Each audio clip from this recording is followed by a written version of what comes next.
विजयनगर के राजगुरु तेनालीराम से मन ही मन बहुत चिढ़ते थे, क्योंकि तेनालीराम थे बहुत प्रतिभाशाली और राजगुरु एक घिसी पिटी लीक पर चलने वाले, जो न अधिक अध्ययन करते न अनुभव जुटाते, बस इधर उधर से किसी तरह अपना फायदा देखते हैं और बस काम चलाते हैं। चूँकि एक ही दरबार में दोनों को बैठना होता था और दोनों को एक दूसरे के काम पर ध्यान भी देना होता था, क्योंकि तेनालीराम तो नित्य नए नए काम करते थे, बहुत सारी चीजों में दिमाग लगाते थे। उन्हें तो किसी के बारे में बुरा सोचने की न फुर्सत थी और न उनकी प्रकृति ही ऐसी थी। लेकिन राजगुरु मन ही मन चिढ़े हुए रहते थे और फिर किसी न किसी तरह से तेनालीराम को नीचा दिखाने के मौके भी ढूंढते रहते थे। कई बार वे हंसी के पात्र बन गए थे, उनका मजाक बनाया गया कई बार, क्योंकि जब वो अपनी बुद्धि लगाते थे और हार जाते थे तो दरबार में उनकी हंसी भी उड़ती थी, लेकिन वे सुधर नहीं रहे थे।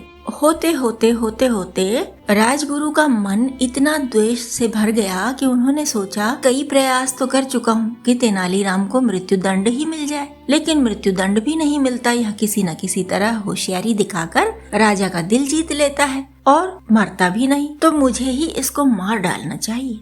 उन्होंने महाराज से कहा कि मैं तीर्थ यात्रा पर जाना चाहता हूँ, तो मुझे कुछ महीने की छुट्टी दीजिए। महाराज ने कहा, ठीक है जाइए, तीर्थ यात्रा तो सभी को करनी चाहिए। राजगुरु तीर्थ यात्रा पे कहीं नहीं गए, चुपचाप घर में बैठ के तेनालीराम को मारने की योजना बनाते रहे। फिर इन्होंने क्या करा कि एक बहुरूपिया था, ये उसके पास चले गए और उससे प्रशिक्षण लेने लगे। मतलब कि तरह तरह का रूप जो बनाते हैं ना, जो पशुओं के मुखौटे लगाकर फिर उन्हीं की जैसे हरकत करते हैं, उन्हीं के जैसे पूरा अपना वेशभूषा बना लेते हैं, या कभी देवी देवताओं का रूप बना लेते हैं। इसी तरह से उसका प्रशिक्षण लेने लगे। फिर ये बहुरूपिया बनकर ही विजयनगर में आए और इन्होंने दरबार में जाकर राजा से कहा कि वो तरह तरह के करतब जानते हैं। राजा बोले, अच्छा बताओ तुम क्या क्या स्वांग कर सकते हो।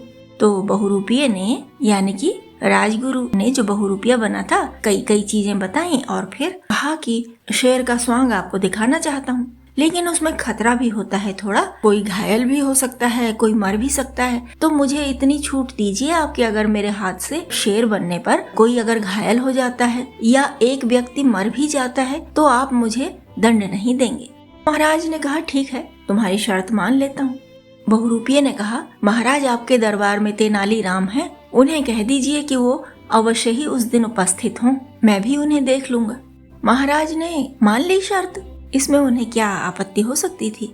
लेकिन जब तेनालीराम को बात पता चली तो उनकी बुद्धि खटक गई। उनको समझ में आया कि दाल में कुछ काला हो सकता है, यह कोई मेरा गुप्त शत्रु हो सकता है जो स्वांग के बहाने मुझे मारना चाहता हो, क्योंकि उसने एक हत्या की क्षमा भी तो मांग रखी है, एक खून माफ भी तो मांगा है। खैर, तेनालीराम सावधान थे और उधर अगले दिन स्वांग शुरू हो गया। बहुरूपिया बने शेर का रूप धरे हुए राजगुरु ने खूब उछल कूद करी, खूब ठुमके उमके लगाए शेर बनकर, किसी को पंजे दिखाए, किसी को दांत दिखाए, इधर उधर दौड़े, पूंछ हिलाई। उसके बाद एकाएक उस शेर ने तेनालीराम पर झपट्टा मार दिया। तो तेनालीराम पर जैसे ही बहुरूपिया झपटा, तेनालीराम तो तैयारी से थे, उन्होंने हथनखे रखे हुए थे। जैसे ही शेर उन पर झपटा, तेनालीराम ने हथनखों से उस पर वार कर दिया। अब बहुरूपिया एकदम से तड़प उठा और जमीन पर गिर पड़ा। तेनालीराम पर जैसे ही बहुरूपिये ने झपट्टा मारा था, महाराज तो एकदम घबरा गए थे, क्योंकि उनका तो हीरा था ना, उनके दरबार के सब कठिन मामले तेनालीराम ही तो सुलझाया करते थे। तो वे एकदम घबराए और उन्हें तुरंत याद आ गया कि इस बहुरूपिये ने जानबूझकर शर्त रखी थी और तेनालीराम को ये मारना चाहता था। तो महाराज ने तेनालीराम से पूछा, तेनालीराम आप ठीक है ना, आपको चोट तो नहीं लगी।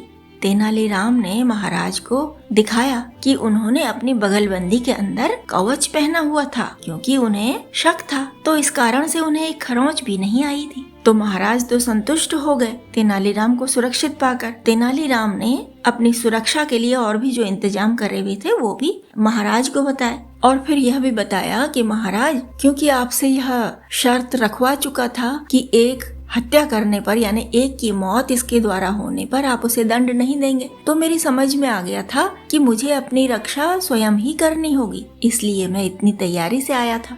महाराज तेनालीराम की बात पर बहुत खुश हुए। उन्होंने तेनालीराम को खूब सारा पुरस्कार दिया, खूब सारी स्वर्ण मुद्राएं दी।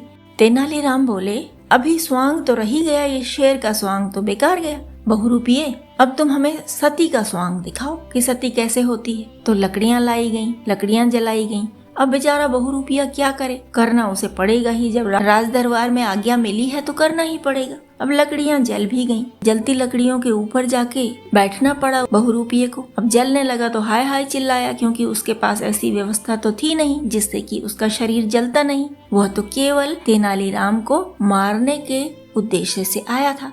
तेनालीराम ने फिर उसके चिल्लाने पर उसे चिता से उतरवाया। वैद्य बुला के रखे हुए थे पहले ही, तो वैद्य ने तुरंत उनका लेप वेप लगाया उनको। फिर सारी बात सबकी समझ में आ गई। राजगुरु का असली रूप अब सभी को दिखाई दे गया था। सभी की समझ में बात आ गई थी। कुछ लोग हंस रहे थे और तेनालीराम ही दयालु थे। उन्होंने कहा कि महाराज, राजगुरु को वैद्यशाला में छुड़वा दीजिए और इनका इलाज करवाइए। राजा ने बात मान ली। इसके बाद राजगुरु को सीख मिल गई और उसने तेनालीराम से पंगा लेना छोड़ दिया।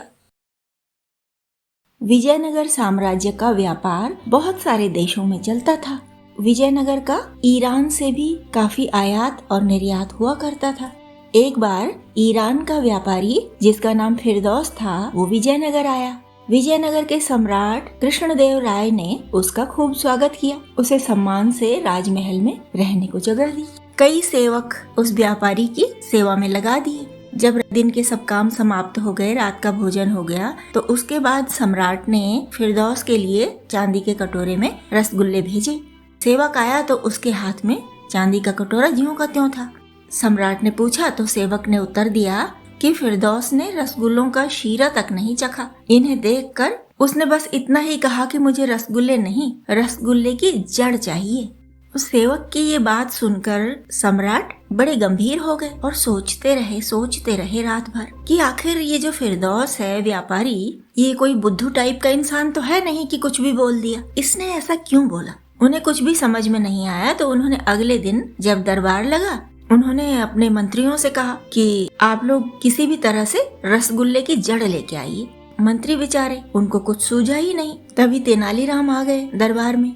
तेनालीराम बोले कि बड़े खेद की बात है, यहाँ पर जितने भी लोग हैं उनमें सबसे अधिक रसगुल्ले तो ये पंडित जी खाते हैं, और ये भी कुछ नहीं बोल रहे हैं, ये भी रसगुल्ले की जड़ नहीं लेके आ रहे हैं। तो सम्राट ने तेनालीराम से कहा, तेनालीराम, हम फिरदौस के सामने लज्जित नहीं होना चाहते। तुम अभी जाओ और फिरदौस के पास रसगुल्लों की जड़ भेज दो। तो तेनालीराम ने क्या कहा कि मैं अभी आया रसगुल्ले की जड़ काट कर, और वो ऐसा कह के बाहर चले गए। सारे दरबारी उनको देख रहे थे और सम्राट भी चिंता में थे। सभी रास्ता देखने लगे कि तेनालीराम आते होंगे, कह के गए हैं अभी आया।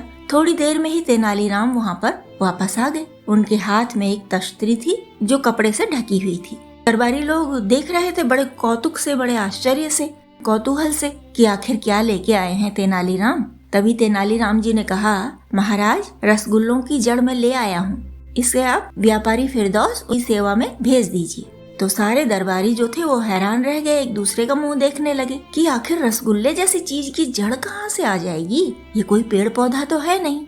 सभी को ये जिज्ञासा थी कि देखें तो कैसी होती है रसगुल्लों की जड़। क्या करा है तेनालीराम ने? पर तेनालीराम ने कपड़ा नहीं उठाया। कहा भी चुपचाप कुछ दरबारियों ने कि बताइए बताइए, दिखाइए दिखाइए, लेकिन तेनालीराम ने कपड़ा नहीं हटाया। वो बोले कि नहीं, हमें पहले अतिथि सत्कार करना चाहिए, उसके बाद फिर दूसरे लोग चाहे देखें चाहे खाएं, लेकिन सबसे पहले होना चाहिए अतिथि सत्कार। जबकि अतिथि ने स्वयं मांगी है रसगुल्ले की जड़, और काफी देर भी हो गई है उन्हें जड़ मांगे हुए।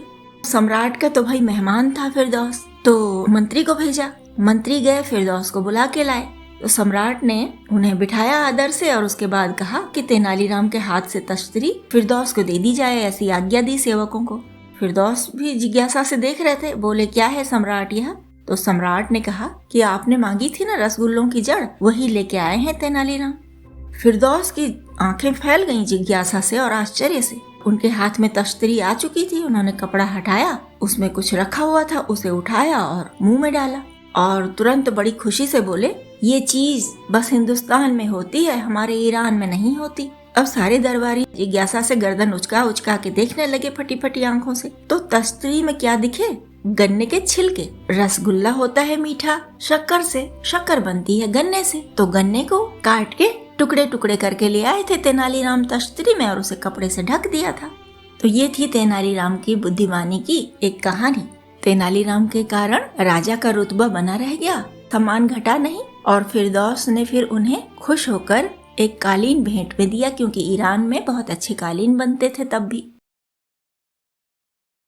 एक बार की बात है, सम्राट कृष्णदेव राय का दरबार लगा हुआ था और फिर वहाँ जैसे बातचीत चलती ही है, चतुराई की बात चलने लगी। मंत्री ने कहा, महाराज आपके दरबार में चतुरों की कमी नहीं, यदि आप अवसर दें तो यह सिद्ध हो सकता है। सेनापति ने कहा, लेकिन अन्नदाता, तेनालीराम के सामने किसी को अपनी चतुराई सिद्ध करने का अवसर ही नहीं मिलता। हर बार तेनालीराम ही बीच में कूद पड़ता है और हम सब पीछे रह जाते हैं। सम्राट गंभीर हो गए और कुछ सोचकर फिर उन्होंने कहा, ठीक है, आज आप लोगों को अपनी चतुराई सिद्ध करने का पूरा अवसर दिया जाता है। तेनालीराम बिल्कुल बीच में नहीं कूदेंगे। दरबारी लोगों के चेहरों पर प्रसन्नता दिखाई देने लगी। सम्राट कृष्णदेव राय ने एक कोने में जलती हुई धूप बत्ती से उठते हुए धुएं की ओर संकेत किया और कहा, ये जो धूप बत्ती जल रही है ना, इसमें से 2 हाथ धुआं मुझे चाहिए, ला के दो। जो दे पाएगा उसे तेनालीराम से भी अधिक चतुर समझ लूंगा मैं। सम्राट की बात सुनकर सारे के सारे दरबारी चकित रह गए। धुआं कैसे नापा जाए भाई, किसी की समझ में न आया। अब कई दरबारी गए धुएं के पास, उन्होंने हाथ से नापने की कोशिश की। चलो नाप भी लिया, लेकिन उसको काटें कैसे और निकालें कैसे और महाराज तक लाएं कैसे। शाम हो गई भाई, कोई भी दरबारी न तो ठीक से नाप सका और नाप के ला नहीं सका। तो सम्राट कृष्णदेव राय मुस्कुराने लगे और कहने लगे कि काफी देर हो गई। तो दरबारियों ने कहा, सम्राट, यदि यह काम तेनालीराम कर सके तो हम सब उसे अपने से चतुर मान लेंगे, नहीं तो उसे भी हम सब के बराबर समझा जाए। कृष्णदेव राय जी ने तेनालीराम की ओर देखकर पूछा, क्यों तेनालीराम जी, आपको दरबारियों की शर्त स्वीकार है? तेनालीराम उठते हुए बोले, अन्नदाता, मैं प्रयास करता हूँ, सदा ही आपके आदेश का पालन किया करता हूँ, तो इस बार भी करूँगा ही। सेवक को बुलाकर तेनालीराम ने उसके कान में कुछ फुसफुसाया और फिर वो सेवक शीशे की 2 हाथ लंबी एक नली लेकर आ गया। तेनालीराम ने उससे नली ले ली, फिर उसका मुंह जो धूप बत्ती जल रही थी उसके उठते हुए धुएं की तरफ कर दिया। धुआं नली में भरने लगा। कुछ ही देर में पूरी नली धुएं से भर गई। तेनालीराम ने उसका मुंह कॉर्क से बंद कर दिया। रबर उस समय में भी होती थी ना, रबर की कॉर्क चलती थी, उससे बंद कर दिया। फिर उसे सम्राट कृष्णदेव राय को देते हुए बोले, लीजिए अन्नदाता, 2 हाथ धुआं आपको समर्पित है। सम्राट बड़ी जोर से हंस पड़े और उन्होंने जो गले में अपना बहुमूल्य हार पहना हुआ था उसे उतार कर तेनालीराम के गले में पहना दिया और हंसते हुए बोले, तुम सचमुच सबसे चतुर हो तेनालीराम। अब तो सभी को यह बात स्वीकार कर लेनी चाहिए। और देखा गया कि दरबारियों के चेहरे शर्म से एकदम बुझे हुए थे। एक बार सम्राट कृष्णदेव राय के दरबार में एक अद्भुत मुकदमा आया। विवाद ऐसा था कि ये 2 मित्र थे जो एक सोने का हंस लेकर आए थे और उन्होंने महाराज से कहा कि आप हमारा विवाद सुलझा दीजिए। तो महाराज ने कहा कि झगड़ा क्या है? बोले कि झगड़ा तो कुछ भी नहीं है। एक मित्र बोला कि महाराज, मेरे जब बहुत बुरे दिन आए एक बार, तो मेरे इस मित्र ने मुझे अपनी भूमि का एक टुकड़ा दे दिया कि तुम इसमें खेती करो, कमाओ और खाओ, ताकि मैं उससे दूर न जा पाऊँ। अगर वो नहीं देता तो मुझे कहीं दूर जाना पड़ता आजीविका की तलाश में। तो मैं आजीविका के लिए कहीं दूसरी जगह नहीं गया, बल्कि इसकी दी हुई भूमि पर ही परिश्रम करके अन्न उगाने लगा और उससे मेरा काम चलने लगा। लेकिन महाराज, एक बार मुझे खेत में ये सोने का हंस मिला।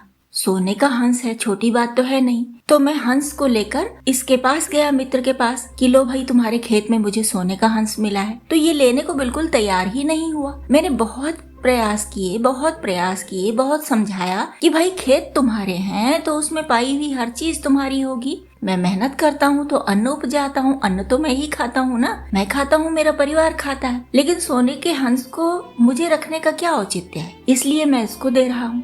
अब दूसरा मित्र बोला कि महाराज, आप इस बुद्धू को ये समझाइए कि जब मैंने भूमि इसे दे दी तो उस भूमि की हर वस्तु इसी की होगी ना। उस भूमि में पत्थर भी थे, इसने पत्थर खोद खोद के अलग किए, तो वो पत्थर भी इसके हैं। उसमें जो अनाज उगता है वो भी इसका है।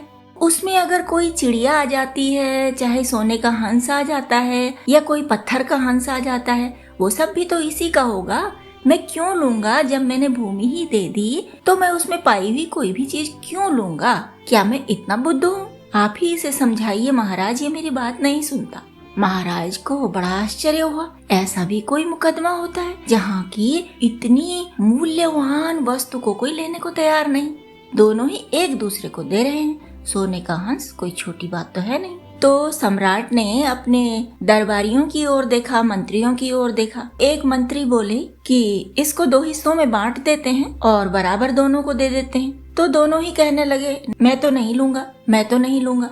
अब जब दोनों ही नहीं लेंगे तो वो दोनों यहीं पड़े रह जाएंगे टुकड़े। तब दूसरे मंत्री ने कहा कि महाराज ये लोग नहीं ले रहे हैं तो राजकोष में जमा कर दीजिए इसको। महाराज ने कहा इसका तो कोई औचित्य नहीं लगता है राजकोष में जमा करने का। किसी दूसरे मंत्री ने कहा कि ठीक है महाराज, अगर सोने का हंस नहीं आप राजकोष में रखना चाहते तो इसको बेच देते हैं, इसको बिक्री करके जो धन आएगा उसको राजकोष में रख देते हैं। महाराज ने कहा नहीं नहीं, ये नहीं हो सकता। तो फिर किसी ने कहा कि ठीक है, फिर जो धन मिलेगा इसको बेच के उसे इन दोनों में बांट देते हैं। वे दोनों ही मित्र कहने लगे कि मुझे नहीं लेना, मुझे नहीं लेना, मुझे नहीं लेना, मुझे नहीं लेना। अब क्या हो? बहुत सारा समय निकल गया इन्हीं सब बातों में। तेनालीराम तो कभी अपने आप बीच में बोलते नहीं थे जब तक उनसे पूछा नहीं जाता था। तो सम्राट कृष्णदेवराय ने उनकी तरफ देखा कि आप बताइए आपका क्या सुझाव है। तेनालीराम जी बोले मेरा तो निवेदन है महाराज कि इस सोने के हंस को इन दोनों की अद्भुत मित्रता के रूप में याद करने के लिए रखा जाना चाहिए। लेकिन सोने का हंस अगर हम किसी स्थान पर रखेंगे तो वह रहेगा नहीं, वह तो चोर ले जाएंगे। तो ऐसा करना चाहिए कि इसको बेच देते हैं और जो उससे धन आएगा उससे हम एक उद्यान बनाएं, बहुत प्यारा सा उद्यान जिसमें कि बीच में सरोवर हो, सरोवर में हंस तैर रहे हों और संगमरमर के हंस भी बहुत ही प्यारी मुद्रा में वहाँ बना के रखें। और वहाँ ये लिख दिया जाए पास में कि ऐसे 2 अद्भुत मित्र थे जो इतने बहुमूल्य हंस को अपने पास न रख के अपने मित्र को देना चाहते थे। ऐसी मित्रता का उदाहरण संसार के सामने रहे, पीढ़ियों तक रहे, और जहाँ से भी लोग हमारे नगर में आए वो देखें कि ऐसे भी लोग होते हैं और वो एक बहुत अच्छा उदाहरण, बहुत अच्छा आदर्श अपने साथ लेकर जाएं। महाराज को यह सुझाव बहुत पसंद आया और वो बोले कि तेनालीराम तुम्हारा सुझाव हमेशा ही अच्छा होता है, आज भी बहुत अच्छा है। तो हम यही फैसला लेते हैं जो तुमने सुझाया है। इस बात पर तो जो दोनों मित्र हंस को लेकर आए थे, सोने के हंस को, उन्हें भी कोई आपत्ति नहीं थी। वे भी मुस्कुराने लगे और पूरे दरबार में एक बहुत ही सुंदर, बहुत ही मधुर वातावरण बन गया। और उसके बाद फिर मित्रता सरोवर बनाया गया। जाड़ों के दिन थे, दरबार का काम पूरा हो गया था और महाराजा कृष्णदेवराय, उनके कुछ मंत्री, तेनालीराम और राजगुरु टहलते हुए राजमहल के बगीचे में आ गए थे। फुलवारी में आकर वे लोग कुर्सियों पर बैठ गए और बातचीत होने लगी। महाराजा बोले कि जाड़ों का मौसम बड़ा सुंदर होता है। तो सभी लोग हाँ में हाँ मिलाने लगे। कोई कहने लगा हाँ जी, धूप सेकने का आनंद ही कुछ और है, इतना आनंद और किसी चीज में नहीं होता। किसी ने कहा जाड़ों में पकवान खाने का आनंद बहुत होता है। किसी ने कहा जाड़ों में खूब फूल खिलते हैं। किसी ने कहा जाड़ों में भूख बहुत अच्छी लगती है। सब अपने अपनी बातें करते रहे। कृष्णदेवराय बहुत आनंद में थे। तो कृष्णदेवराय जी ने कहा कि जाड़ों के दिनों में मिठाई भी तो बहुत अच्छी लगती है, मिठाइयों का आनंद भी बहुत आता है। तो आप लोग बताइए किसको क्या क्या मिठाई पसंद है। सब ने एक दो चीजें कही। राजगुरु बढ़ बढ़ के बातें करते थे हमेशा ही। तो उन्होंने कहा कि बहुत सारी मिठाई होती है, खास करके हलवा होता है, तरह तरह के हलवे बनते हैं और जाड़ों में इनका बहुत आनंद आता है। गरम गरम हलवा खाओ, उसका बड़ा आनंद है। तरह तरह के जो मोदक बनते हैं, लड्डू बनते हैं, उनका आनंद जाड़ों में बहुत आता है। और तरह तरह की जो बर्फी बनती है, मेवों की बर्फी खास करके, वो बहुत आनंद देती है। तेनालीराम जी तो चुप चुप ही बैठे थे। सम्राट कृष्णदेवराय तेनालीराम जी से पूछा कि तेनालीराम जी, आप तो चुप चुप बैठे हैं, आप कुछ खास बात कर नहीं रहे हैं। तेनालीराम बोले महाराज, इसमें बात करने लायक मुझे कुछ बात लग नहीं रही है। तो कृष्णदेवराय जी बोले कि आप भी तो कुछ बताइए, आपको कौन सी मिठाई सबसे अच्छी लगती है? इतनी मिठाइयों के नाम आ गए, आपने किसी में भी हाँ नहीं कहा। तेनालीराम बोले कि महाराज, एक मिठाई है जिसका किसी ने नाम नहीं लिया, और मुझे लगता है वही मिठाई सबसे बढ़िया मिठाई है। कृष्णदेव राय चकित रह गए, बोले, अरे तेनालीराम जी, आपने तो चुनौती देने जैसी बात कह दी। क्या आप इस चुनौती को स्वीकार करेंगे? हमें वो मिठाई खिलाएंगे? तेनालीराम जी ने कहा, महाराज, मिठाई तो मैं आपको खिला सकता हूँ, लेकिन वो यहाँ नहीं आ सकती, आपको मेरे साथ चलना होगा।